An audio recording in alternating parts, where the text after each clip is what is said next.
تقدیر همین بود است. وقتی ننگ و ناموس است، چونکه در این حالت هر یک شهروند تاجیکستان باید در کنار نباشد. هر یکی ما اگر به شرطی برای پیش روی خود را گرفتن سعی و کوشش کنیم، یک حصه کمی هم باشد حصه گذاری می شود. حالا ما باید همه کی نباشد، ما باید پیش روی خراب شوی نیست شدن ملت و دولت تاجیک را پیش بگیریم.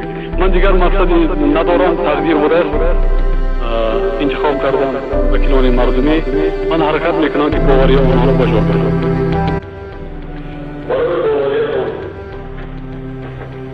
مینتداری شما بیان میکنم و باوری کامل دارم که تمامی خلق مینتکش جمهوری من را باز ترجیح میکند و از طرفهای مقصد و مرامی در این وظیفه عالی که شما باوری کردید از آن عبارت است که پیش از همه پیش روی خود را بگیریم تا مرتبط گرداندن همه ما شیشتگی در این بابا باید جان و برادر باشیم، همفکر باشیم و تمام چاره‌آورینه که در جمهوری پیش روی خود گرفته شود.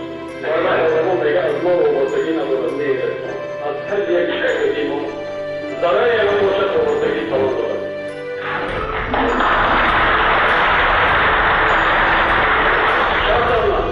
جانبدار دولت دموکراسی و قوانین جمهوری هستند.